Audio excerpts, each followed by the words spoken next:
Hola Felipe, ¿cómo estás? Muchas gracias por el espacio. Entonces, pues básicamente vamos a hablar un tema que es la cultura orgánica, lo que hemos venido desarrollando para nuestro proyecto. Y pues como sabemos que has utilizado esto, que estás trabajando con ello y además que tienes el hotel a Casa Agreste y el hotel de Naked House también trabajando con todo este tema de la comida orgánica, queremos como entrar un poquito en esa práctica que tienes para poder saber efectivamente qué viabilidad tiene pues esto que estamos nosotros pensando hacer. Entonces, primeramente, muchas gracias por el espacio, muchas gracias por la oportunidad. Con mucho gusto, Andrés. Y empecemos como dentro de tu especialidad con todo lo que has hecho como ingeniero químico y pues con la experiencia de los hoteles. ¿Cuál ha sido tu experiencia en el manejo de una huerta orgánica en espacios reducidos, en la parte, digamos, grande de campo? Pues la experiencia ha sido relativamente corta porque hace 2 años que tenemos este sitio en Nemocón, que es bastante grande y que pues decidimos hace más o menos un año construir una huerta orgánica. Anteriormente en espacios reducidos he tenido experiencia en compostaje, que ya te comenté un poco de cómo fue esa experiencia y ahorita si quieres la vuelvo a decir. Pero pues en la experiencia que tenemos de un año en huertas orgánicas hemos hecho una huerta de casi 200 metros cuadrados. No ha sido fácil porque el estado de la tierra o las condiciones de la tierra aquí en Nemocón son bien particulares. Es tierra seca, muy pegada y digamos que no, no contemplamos eso desde el principio y eso nos ha resultado en que pues algunas plantas no han crecido como debieron haber crecido. No hicimos un análisis del suelo, ¿sí? De los nutrientes, de que tenían exceso, que tenían deficiencia. Creo que eso es lo primero que uno tiene que hacer un análisis del suelo y decir, bueno, aquí falta nitrógeno, o tiene mucho de esto, o tiene muy poco de aquello. Y antes de comenzar una huerta en un sitio, ya sea campestre o en un sitio urbano, es mirar muy bien qué tipo de tierra necesito y cómo puedo llegar a esa tierra ideal, ¿sí? a esos nutrientes que te hablo y a esa preparación de la tierra. Entonces, eso fue un punto un poco negativo. De puntos positivos, pues hicimos una huerta bastante variada, ¿sí? Y va muy en camino lo que te comenté de la biodinámica y de la aleopatía y de la permacultura, y logramos que algunas plantas se cuidaran unas con otras y eso pues ha prevenido hongos, ha prevenido enfermedades, ha prevenido bichos y pues ahí vamos aprendiendo sobre el camino. Ok, perfecto. Interesante, bueno, lo que me decías de la aleopatía y todo el tema de la biodinámica es algo muy chévere, además que también te permite como mantener muchas cosas orgánicas 100% en tu cultivo, sin necesidad de tener que incurrir en tanto químico. ¿Nos puedes explicar un poquito cómo funciona esa aleopatía? ¿Qué es la aleopatía, esa biodinámica? Es básicamente saber sembrar, saber qué cosas sembrar una al lado de la otra, ¿sí? Entonces, por ejemplo, te doy un ejemplo. Un frutal te puede dar la suficiente sombra para una planta del menor tamaño que necesite de esa sombra y que no sea beneficioso que esté expuesta tanto a la luz solar directa, ¿sí? Ese es un ejemplo como muy básico. Por detrás de eso hay muchas cosas adicionales, las raíces, los diferentes biocompuestos que X planta produce, que la planta de al lado va a necesitar, ¿sí? Hay muchas plantas que alejan o evitan bichos, hongos, que afectan directamente o afectan en una gran medida a cierta planta. Entonces, tú jugar con ese orden o con esa distribución de plantas te permite ahorrarte en diferentes pesticidas, químicos, tratamientos X o Y problema que le dé a una planta en particular, ¿sí? Ok. O sea que, bueno, con todo esto que me has contado, ¿tú cuál crees que sería la principal ventaja y desventaja de manejar este tipo de agricultura? Con la alopatía. Sí. Pues desventajas no le veo ninguna. Bueno, no una desventaja, sino una condición que tiene esto que te estoy comentando es que esto no funciona en monocultivos, porque tú en un monocultivo pues siembras 5 hectáreas de papa, siembras 3 hectáreas de arveja y si le cae, digamos, en la papa, si le cae la gota a una matica de papa, todo tu cultivo se va a ver afectado. Y pues, digamos, en economías de escala, y pues ahorita como se está manejando la agricultura en la mayoría del territorio colombiano son monocultivos, ¿sí? Y por eso se tiene que utilizar tantos químicos, tantos pesticidas, insecticidas. La alopatía es lo que bueno, ya te hablé de los beneficios.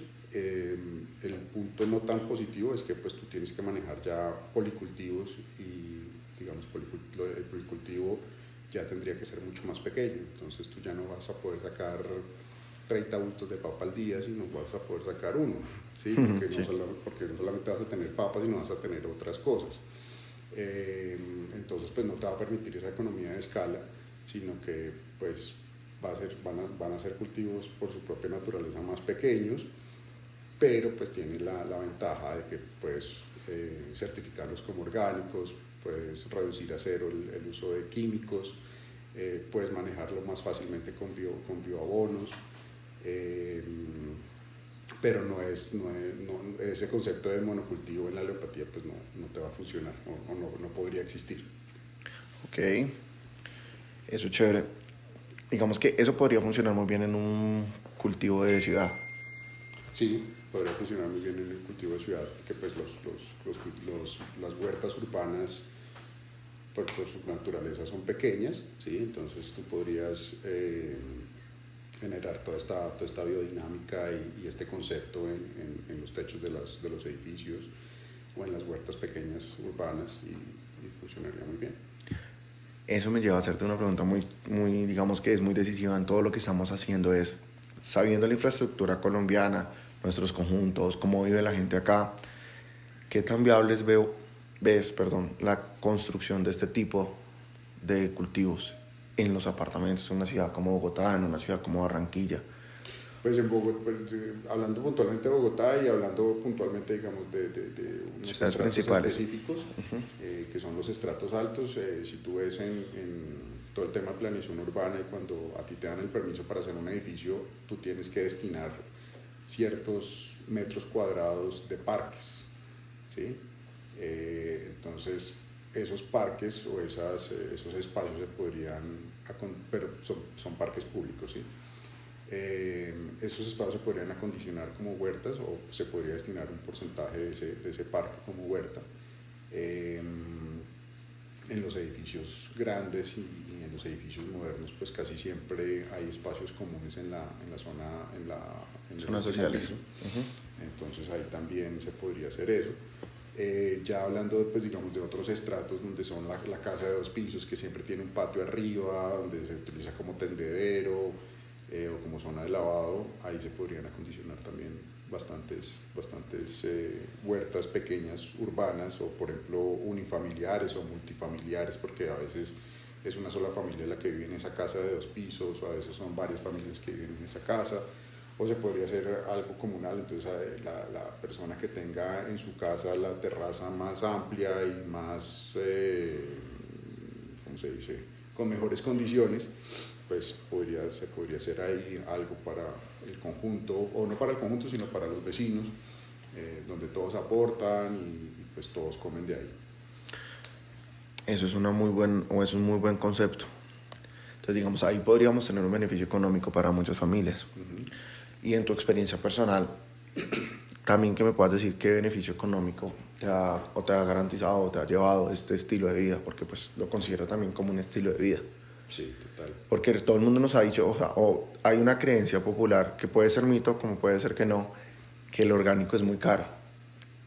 si se consume, sí, claro. Si yo no hago parte de la cadena productiva, obviamente me va a salir muy caro porque comprar un producto orgánico sabemos que no es mucho más barato, precisamente por todo el tiempo que conlleva hacerlo y pues la dedicación y demás.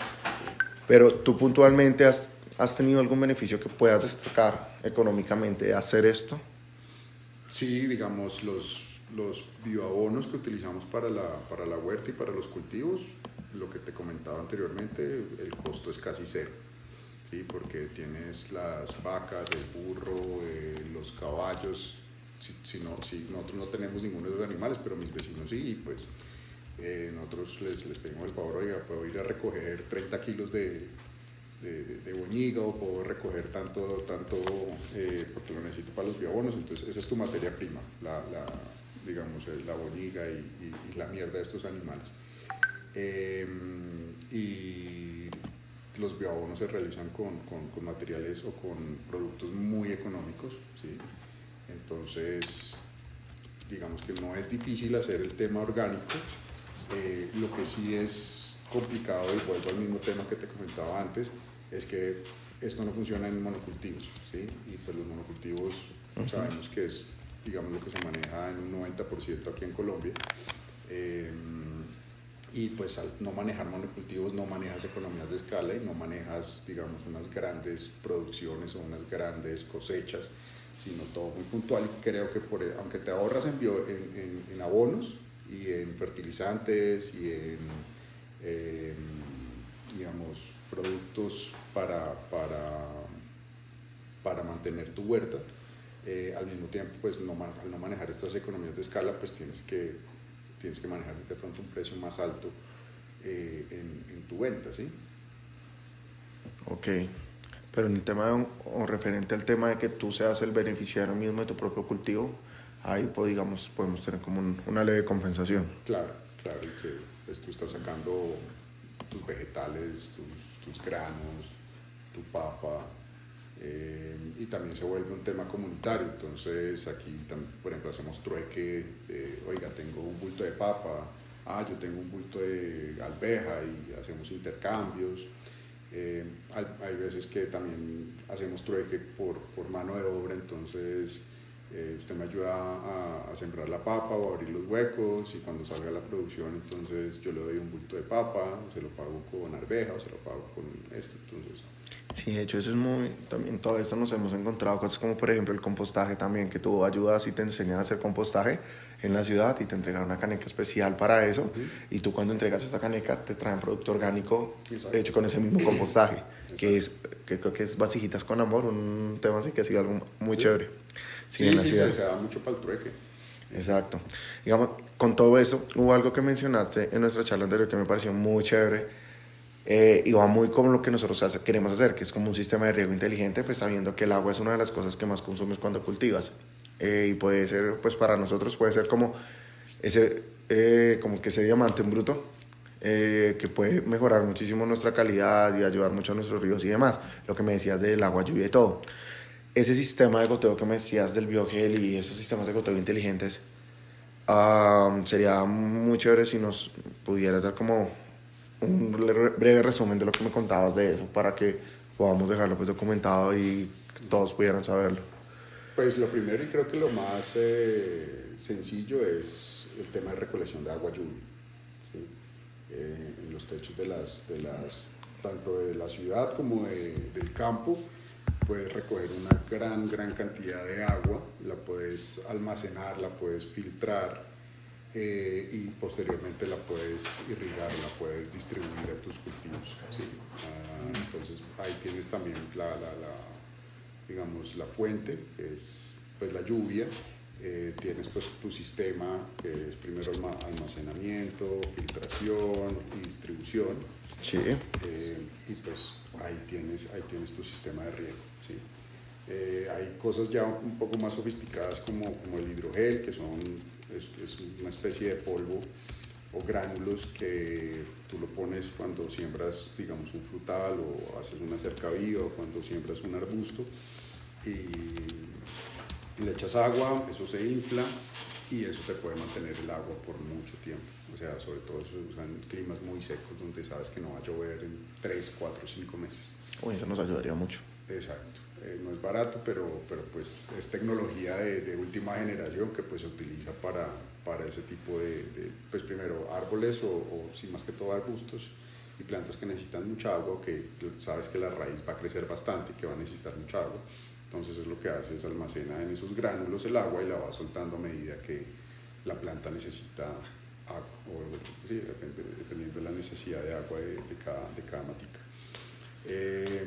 Y bueno, pues sistemas de riego que son muy manualitos, digamos en las laderas o en los sitios que son inclinados, pues puedes aprovechar todo el agua que cae, pues que viene de la montaña, puedes de pronto canalizarla, puedes hacer estos, no me acuerdo el nombre técnico, pero son como una especie de pozos, ¿sí? Que tú impermeabilizas abajo.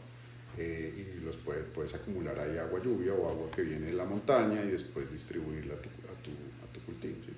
No tiene que ser algo tan sofisticado como un sistema automático, puede ser algo más manualito y funcional. Y funcional, exacto. Ok, Pipe, muchísimas gracias. Creo que nos has ayudado muchísimo en todo esto. Te contaremos al final todo lo que logremos hacer. Bueno, implementan pues, acá el proyecto. Claro que sí, ¿no? Y la invitación a que también vengan y conozcan todo esto, que vengan Claro. a Naked House, que conozcan Casa Agreste, pues que puedan ver ese estilo de vida y ser partícipe de todo esto. Perfecto, por acá muy bienvenidos. Muchas gracias, Pipe. Con gusto.